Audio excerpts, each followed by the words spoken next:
everybody, my name is Jen and this is Jen Geigley Knits. Welcome, and I hope you're doing okay. I'm going to be talking about three-ish things in this video. First off, I'm going to be removing the flaps on my Warmthness sweater. I have mixed feelings. We're going to talk about it in a minute. I found something very cool on eBay that I want to show you. And I'm going to be talking about Vogue Knitting Live and my schedule there in case you are going as well, and just a little bit of planning and thinking about that because it's coming up really fast. It's like in a week and a half, and I don't know how that happened because I kept thinking I have all month to like figure out what I'm going to knit and wear and whatever. But yeah, I'm going to talk about that in a little bit. But let's start with my Warmthness sweater. So if you are new here, this is my Warmthness sweater. It has flaps that are little rectangles that are double knit, and they are all around the sweater. They're on the sleeves. It is really fun. It is very different. This is based on a photo of Bjork from the 90s, where she is wearing a sweater that is similar to this, that has flaps all the way around. It looks like it's probably brown wool, probably Lopi. It looks like it might be felted, so you could totally like, I have a bag of Lopi that's like the oatmeal color, and I've thought about reknitting this in the Lopi, a little bit oversized, and then felting it down to make it just like hers, because her little flaps look like felted rectangles and it all kind of connects together. That was the inspiration for this sweater, and I called it Warmthness because she signs her emails and like some of her Instagram posts with like, that's like her closing is like Warmthness Bjork, which I just love. And I love her. I'm a huge fan. So anyway, I knit and designed this sweater called Warmthness. It's on Ravelry if you want to go check it out. And it was based on her sweater. And that's where this all came from, because I originally was just going to make this a plain sweater. It's Lobby and May Corey worsted in this amazing chartreuse that is my favorite shade of this yellowy green. And so it was plain. It was perfect. It was beautiful. It was just kind of plain. And so I was like, I'm going to make this into my dream Bjork sweater. So I did that. And then people had mixed reviews. You might have seen this on Reddit. It's been on a few times in those threads where they talk about like unhinged patterns. They post like the weirdest things they can find on Ravelry. I've popped up there a few times. So if you go to, and I hate to even mention this, but it's Craft Snark, not my favorite website. I don't even like to look there at all. I never want to know if somebody's talking about me on there. It's like, it hurts feelings. I've had friends too that like, we don't want to know if we're on there. It kind of sucks, but sometimes they have fun threads kind of like this, and my feelings are not hurt by this, like being on there. It is a little unhinged, and people have feelings. They have called this boob flaps, which I don't really see, but I mean, I get what they're saying. They just think it's, you know, a little bit weird, and it is. It's really fun though. It's fun to wear. It's like a statement piece. I have worn this to Vogue Knitting Live in the past, like just wore it everywhere and had a blast wearing it. It is very fun and there's a lot of movement. But I have made the choice and I made this an option when I designed it. I designed this in a way that the flaps are removable. They're not picked up stitches. I mean, even then you could probably remove it with some care, but these are all double knit rectangles that I have sewn on to the best of my ability, very neatly. And they are removable, and I am thinking about taking them off. This is hard because now that I'm holding it too, I really do love it this way. And this was the original vision. Now I'm like second guessing it, but I think I want to take a break from the flaps because honestly, I don't wear it as much like in real life because it is a lot, and people are always like, what is that? Like, what? Why are there little rectangles all over your sweater? I even entered this into the Iowa State Fair, and the judges were like, what is that? Like, it did not win a ribbon. I don't think it did anything, but I think they just commented like, that is really different. But I love it. I love it that way. So anyway, I do think I would wear it more often if I took the rectangles off. But it's so unique and fun this way too. Now, I was like so sure for the past 2 weeks, I was gonna take these rectangles off and be so happy about it and be cool with it and like, great, right? And now I'm not sure. So I'm gonna think about this. The cool thing is, you can sew them back on. It is not a big deal. And you can take them off and it doesn't mess up the sweater in any way. Like the way I did it, it's removable. You can add it back. So it's not a big deal, but now, okay, just tell me in the comments. I might just do it anyway and it won't matter if you tell me in the comments, but tell me how you feel about this. Is it weird? Do you love it this way? Should I keep it this way and just wear it this way more often? Or take it all off and it's just a plain sweater underneath in my favorite color? Okay, I'm gonna move on to the next topic and come back to this because I don't even know right now. I thought I knew and now I don't. Okay, totally different topic, switching gears completely. If you've watched here a while, you might know that I'm a big fan of Nikki Epstein. She is a legendary knitter. She's written 1,000 different amazing knitting books. She has reinvented knitting in different ways and like done things I've never seen before and since or at all. So she has this book called Fabulous Felted Bags. I don't even know how old this is. Maybe 20 years old-ish or something like that. It is very innovative. So, on the topic of innovative and different, this is innovative and different, which is what I love about knitting. Okay, so these are felted bags and they are super interesting. And I have been hunting down the kits for these because they're old. You can't really find them anywhere. I don't know if any stores carry them. I found one store in Canada, but they can't ship to the US right now for obvious reasons. But here, just the table of contents, are some of the bags. Like here's one with little felted, are they felted? I-cord loops, but the bag is felted. There is like a tropical rainforest themed one. This one with baubles. And then some of those aren't too interesting, but then it gets real interesting quickly. There's this cool one with little felted flaps. Okay, I didn't even really see that one until now. That is very similar to my sweater.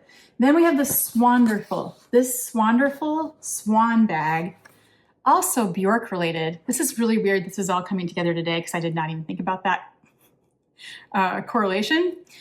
I have been hunting for the swan bag kit. It makes a swan bag for years, okay? I've been looking for this.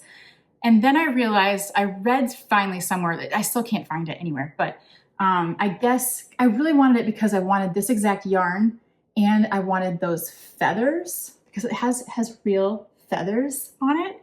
And then I read that the kit actually doesn't come with the feathers and maybe the eyes or something like that. So then I was like less worried about it because this book lists the exact yarn you can buy and it happens to be Jamison's because everything is felted and it's wool. And so I can get Jamison's in the colors they describe.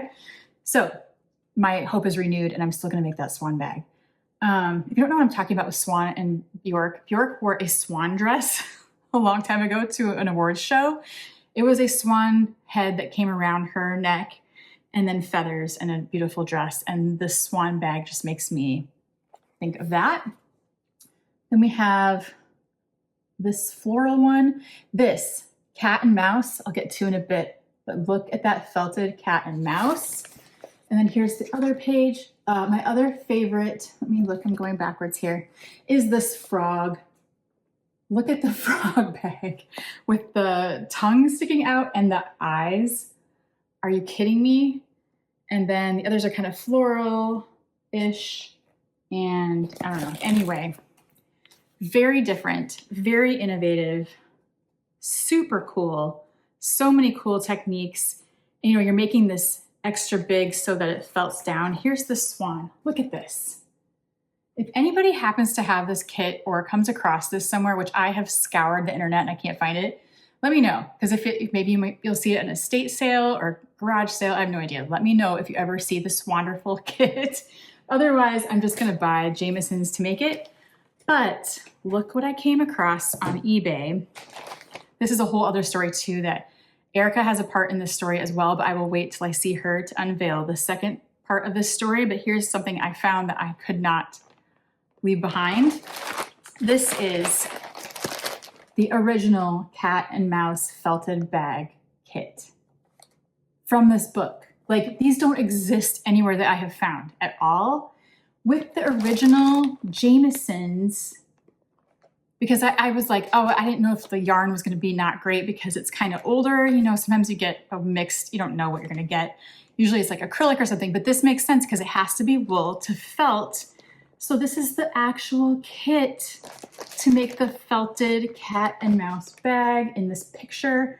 Look at that. It's like the mouth of the cat is holding the tail of the mouse.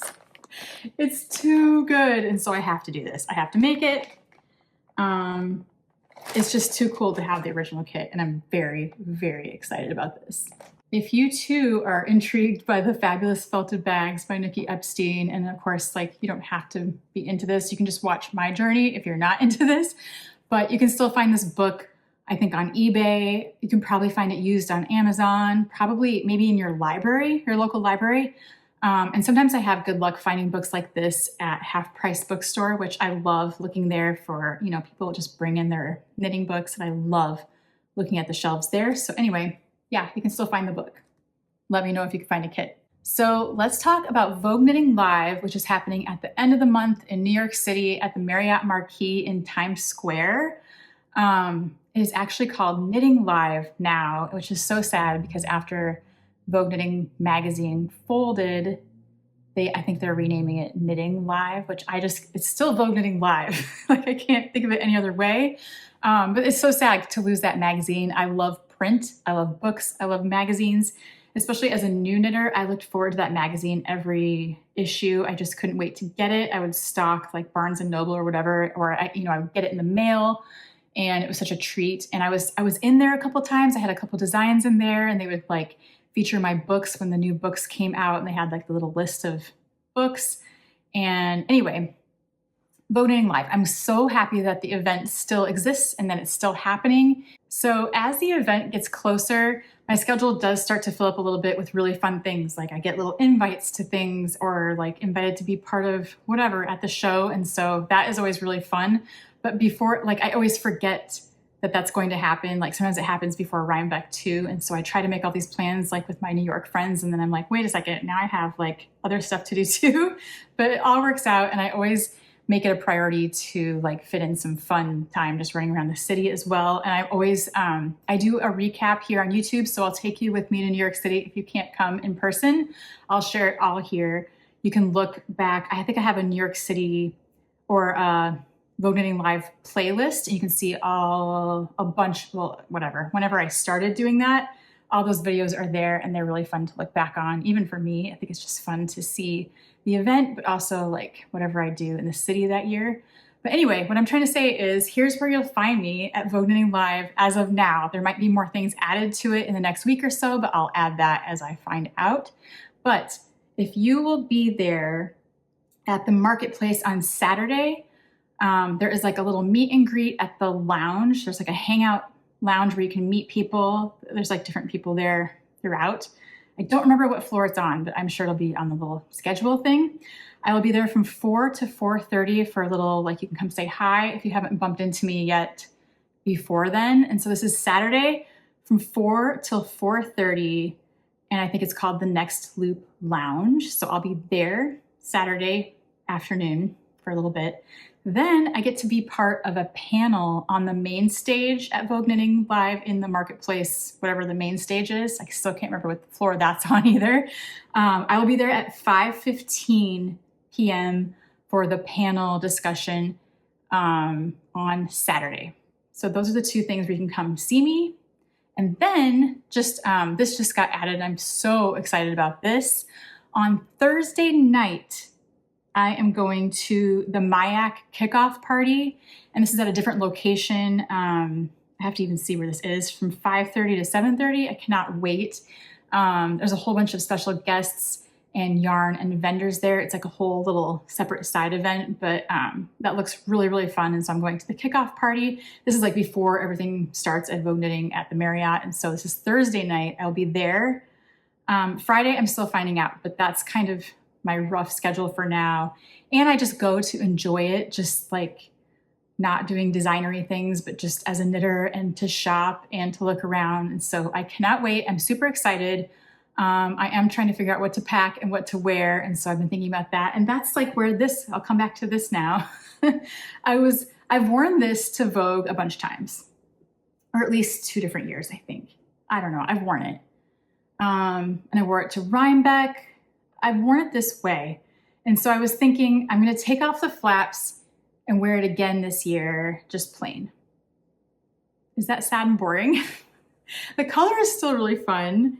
It's a beautiful sweater on its own without the flaps.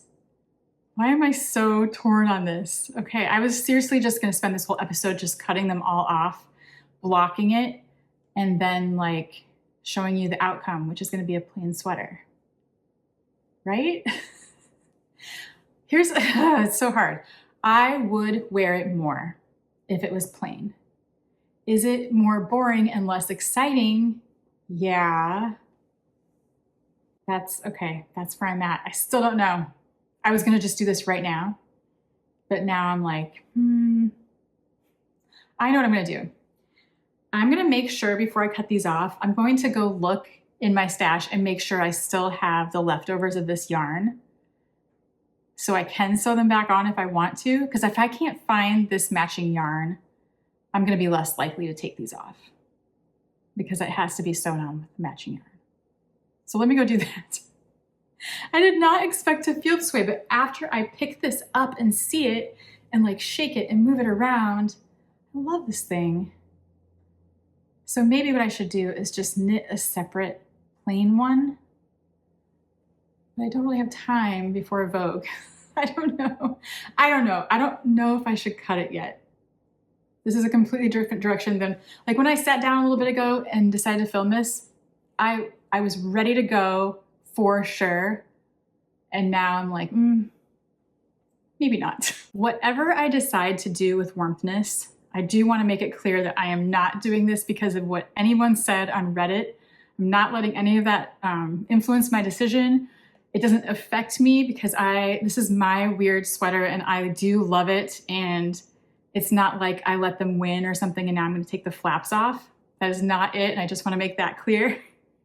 It's just me and wearability and, but it's so good. I don't know. Maybe I just wear it to Vogue Knitting Live like this again. Right? So I just went downstairs and looked through my stash and I could not find, I really do think I have a ball of this somewhere, but I couldn't find it. I feel like that's a sign not to do it or to at least wait for now. I, for some reason, felt like I was in a hurry and I was going to do this right now and I was going to have this brand new fresh sweater to wear. But I think it's going to be sad, plain, and I'll be like, maybe I missed the flaps. If I can't find that yarn, I'm not taking them off. That's how I feel right now. If it happens to like roll out of like wherever it is somehow and it lands at my feet, then I'll take them off. But for now, I think it doesn't hurt anything to keep them. I love it too much. Now that I see it again, I love it too much. I can't undo this beautiful thing that I love, that I worked hard to make work. Because it was a whole process trying to figure out how to make these flaps that were reversible and double-sided, that flap like and look like the Bjork sweater, that kind of, you know what I mean? Because I was going to pick up stitches and do it. And then that like was pulling things in a weird way. And then, I don't know. So I went through a whole thing. This was a whole thing. And so I can't just tear it apart. Okay, while I'm thinking on that, I want to share a fun thing that I got in the mail from an unexpected source, like my eBay thing where I will randomly look for fun, knitting related things. Sometimes I look on Poshmark. Do you shop on Poshmark? I sometimes sell things on Poshmark, but I happen to look at yarn on Poshmark because people de-stash on Poshmark. And I got 3 skeins of Spin Cycle Ghost Ranch for a very good price. And I'm super stoked about this. And I'm trying to decide, there's a couple Andrea Mowry shawls I think I could do with this, or I could take 2 of them and do like an ooey gooey cowl, and one could be like for a matching pair of socks. Anyway, I love the Ghost Ranch colorway. It is full of so many different colors. These 3 are really fun together. And so I'm just trying to find the perfect project for my Poshmark score, because these were like a total deal. So look in unexpected places for yarn, because sometimes people just want to get rid of things and you never know what you're going to find. So I don't even have to tell you, the news this week has been devastating, horrific. It gets worse every day, it seems, and it's just really tough right now. And so if you're feeling down and out, I feel you. If you have got stuck in the doom scroll, I also feel you. That's been happening to me. Luckily, I mean, I feel like I have not been productive at all. And all the things I had started out doing at the beginning of the year, I feel like it's all kind of slipped, which is okay.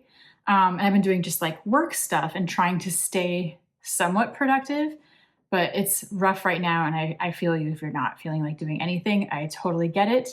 I am trying to turn to like creativity and knitting as like an outlet of some sort. I did teach 2 an art class and a knitting class over the weekend, which felt really good. It was like being in the community and kind of, not looking at the news and just making things. I taught art spectrums at the Des Moines Art Center for kids that are on the autism spectrum. And then I also had a Knitting 101 class at Hoyt Sherman Place. Let me show you. Actually, I took video of this, so let me show you.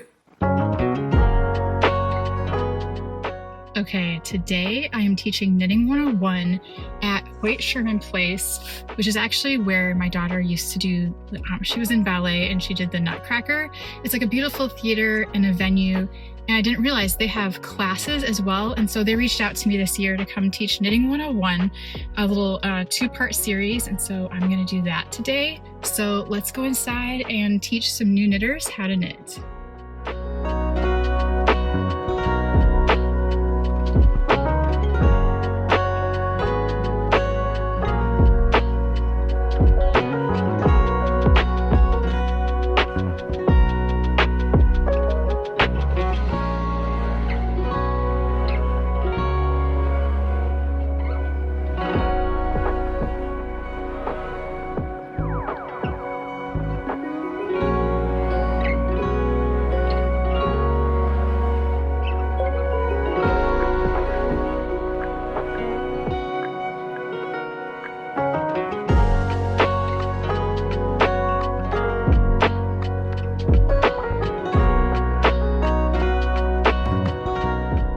Okay, so class went really great. Everything was really good. There is nothing better than teaching people who have no knitting experience, and then 2 hours later, they're knitting their first scarf.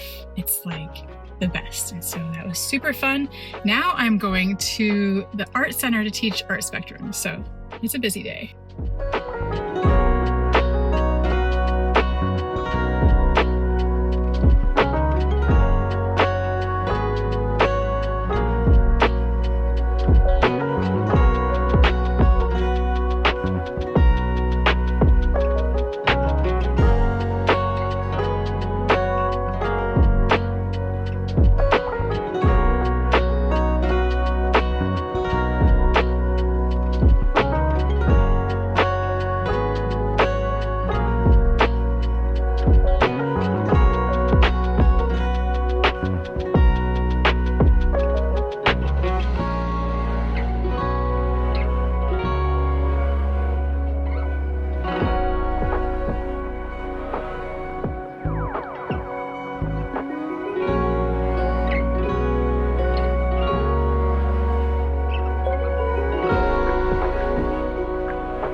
So we just finished Art Spectrums at the Des Moines Art Center, and we visited different mosaic pieces in the gallery that are stunning, like super, super cool.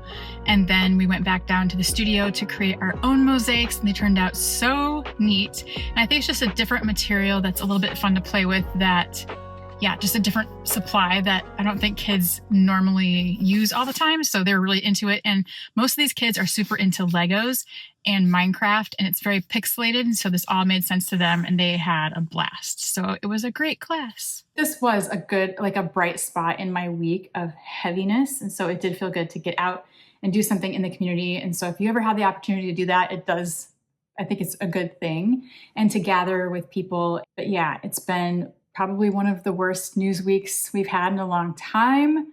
And we've had some bad ones. It's been not great for a few years. It's tough.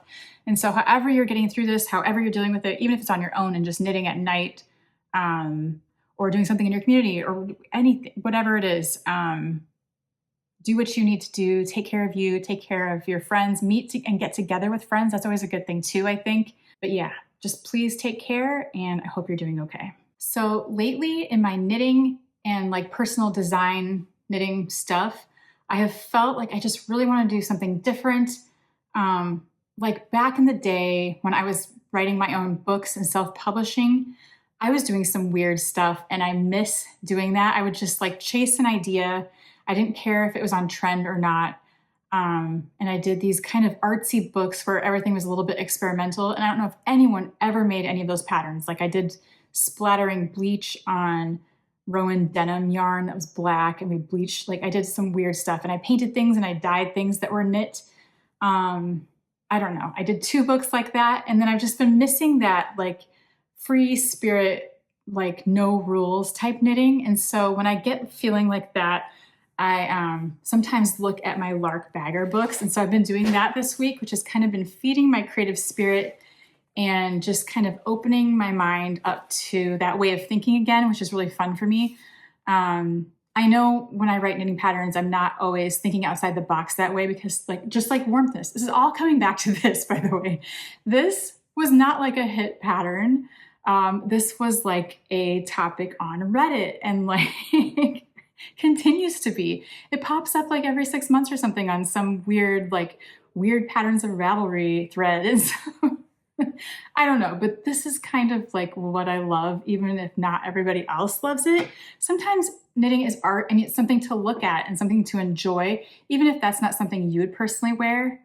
Like I totally love that. But anyway, that is what Lærke Bagger is for me too. Like her photos and her stories, all the photos, these are all packed with so many photos of her throughout her life. Swatches and projects she's made, and just beautiful everything. And just, she's, you know, I think they say on the cover, like she's Europe's coolest knitter for sure. Like, look at her. The best outfits, the most innovative and creative. And like, this is my kind of knitter, you know, like that's what I do. I go to shows and I try to bring my knitting with me. And yeah, I love the stories in this one. These are all different. One of these I think is not even in English, but I just love looking at it. But look at her photos. It's just jam-packed with just like everyday stuff and inspiration and sketches and swatches and yarn combinations and, you know, just projects that are totally out there, so different. And look, I just look at the photos over and over again and I read through it, and it's just such fun. And I think I might make one of her crazy yarn combination sweaters. I think that's going to feel good, like the right thing to do in this time of uncertainty and, you know, I don't even know what's going on. It's just like grab a bunch of yarns, throw them together, make something super cool. She breaks the rules. She's all about that. And that's kind of where my brain is at right now. And I feel like that's the right way to go. So maybe, I mean, I still have a week and a half. Maybe I will put together a super weird sweater and just knit that for New York, because I can't decide on this. I don't know. It doesn't even matter.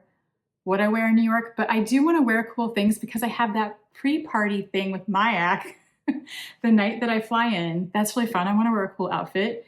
And then I'm on a panel at Vogue Knitting Live and I want to look cool there too. And so anyway, I'm not sure what I'm doing, but I do have a fun bag of yarn that I have been setting aside for this exact purpose. Like, this is when you use your fun fur, your novelty yarns, your weird, like Noro, anything, Noro's not even weird, but like anything multicolored and not matching and different textures, I've been saving up in this like laundry bag. And so some of it came from the sweetest place.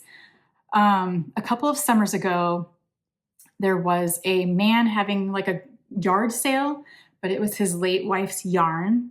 And it was all $2 or $1 a skein. And some of it was older Lion brand, like the novelty. They had a lot of eyelash yarn, ribbon yarn, like the fun kind of mohair stuff. And so I got a bunch of skeins with a Lærke Bagger like fun sweater in mind. And so like colors I don't normally reach for and textures I don't normally reach for. So let's look through some of it because it is kind of a fun collection of weird yarns that I've been saving for this, and I do feel like it's time. So I dumped the bag out on the floor and I'm gonna go through a couple of these skeins because I just wanna look at them a little closer, but here is one little stash that I've collected that could possibly work for this sweater. And then I have a few more ideas too that are in a different place, but let's take a look at some of these. So there's a lot of really good examples of the type of sweater of hers that I am hoping to make.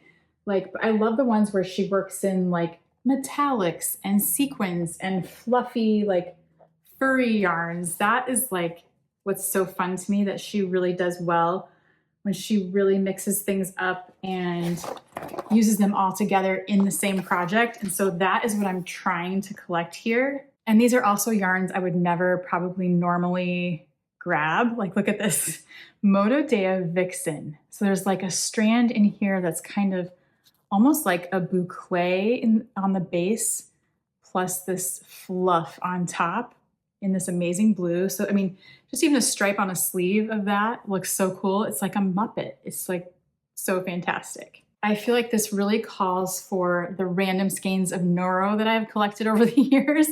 I have these two super fun ones with like bits of rainbow. Look how fun that is. I think I got these from one of Bowie's school receptionists who was like, I will never use this. Will you take it? And I was like, yeah, of course. So look how fun. It's like the most fun Noro I've ever seen. Plus I have a skein of, is this Tayo? Yeah. This is such a fun color combo. There's like turquoise in here. There's blue. There's like a banana yellow. There's orange and pink and like black and cream. And so this would be really fun to mix in. This is the time for these yarns to shine. These were all super fun skeins from that yard sale where the man was selling his wife's yarn. And I feel like she'd want it to go to a fun thing like this, right? So there's like this eyelash black and white, which is super fun. It's actually, it feels really good actually. This is a super, Moto Dea again, wild. And look at that. This feels good too. It's very soft and feathery and, you know, turquoise, green, cool colors, really fun. And then I have two skeins of Lion Boucle, which I don't even know if they sell anymore. Maybe they do.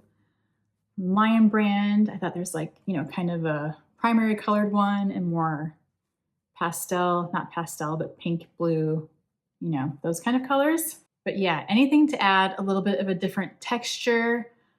This one is Moonlight Mohair. This is a Lion brand too. This is also from the ladies' yard sale. This is super cool. It has sparkle in it and it's a little bit mohair. It's really interesting. I don't know if they make this anymore, but that's really fun. There's a lot of fun colors in there. I thought that was perfect for this. And then these mohair, which are kind of similar, there's like neon yellow in it. And this is Giovanni. Oh wow, there's a whole sweater pattern on the inside of the label. Yeah, this was $1, but originally $2.27. So anyway, I got two skeins of that. Look how fun that is. Also from the yard sale, I got two skeins of Lion brand Jiffy. This is another one that I don't know if they make anymore, but I know they used to when I was first knitting because I think I knitted with this. but it looks very fuzzy, almost like there's a mohair held with it. And I just thought this pink was too good, but even these two together are super fun. And then I have a little bit more Noro. I found this random skein downstairs, and then I've got some leftovers in this fun, like bright purple. And then in these super fun textury sweaters, you know, you might have some eyelash yarn and then some super skinny like mohair sections. So you do need some worsted to kind of even it out, I think. And so I did get a bunch of skeins of Lamb brand wool-ease in these fun colors, just mint, purples, kind of a sage green. I really like this one. I kind of want to do this for maybe the collar and the cuffs, something like that. 'Cause she suggests using like kind of a regular yarn to kind of start things off with the ribbing and end it on the sleeves and the hem, like something kind of to tie it all together.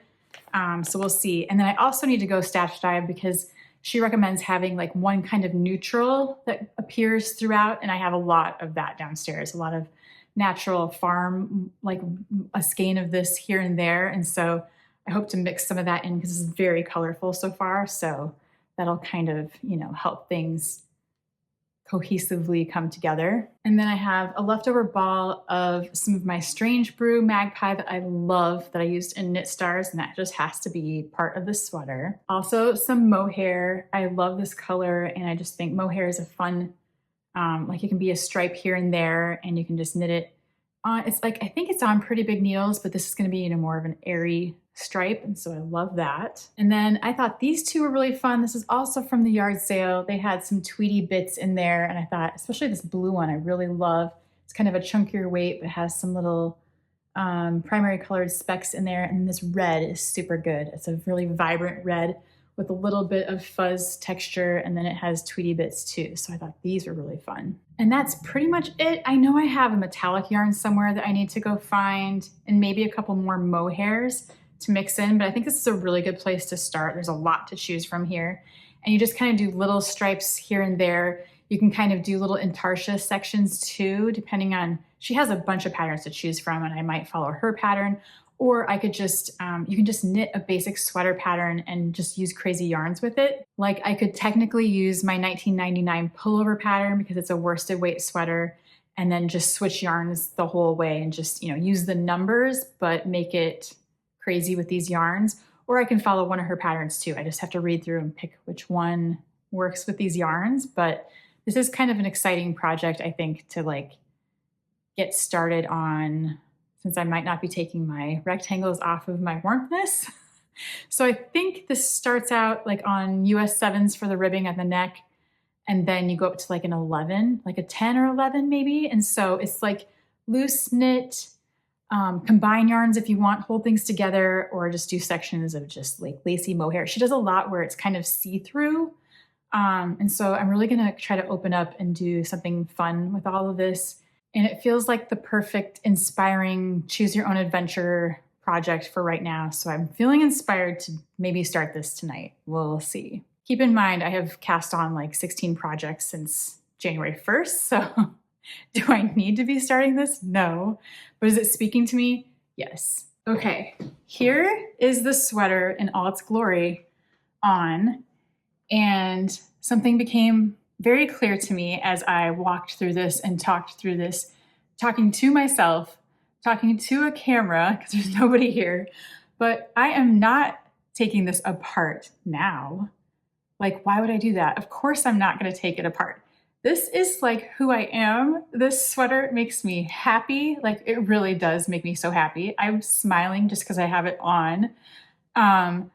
This is like my weird artistic expression through knitting. It's not even that weird either. I have been doing this kind of thing in my knitting for over 10 years because in my books in the past, I have made things like this and like this and like this using paint and dye and scraps. Like I have a ton of old scrappy sweater projects and patterns from so long ago that like we all do this creative spin on our knitting. This is the part of knitting that I love. I love pushing it to the next level. I love seeing where your knitting takes you. I love combining different art forms and media with yarn. I think that's so fun. And this is just part of that exploration of things that I have tried, and it turns into a cool project, and I love it. I'm not taking this apart. So never mind. My original plan for this entire video was to sit on that couch and take off all these squares one by one in a time lapse where it goes real fast. And then I was gonna put on the sweater and it's gonna be plain, and that was gonna be the whole video. And now I don't wanna do that. And so that didn't happen, and that is okay. That's what I'm deciding. That is all I have for this week. Thank you so much for hanging out here with me as I explored the path of to cut or not to cut the rectangles. I have a new video every Saturday morning at 7 a.m. Central Standard Time, so stop back next week. I might have some fun things to show you with Erica, because we're both going to like open something together, I think this weekend, and I'll show you next week, so come back for that. Please, please, please take care. I hope you can find some comfort and peace in your creativity. And yeah, just take care, and I will see you in the next one. Bye.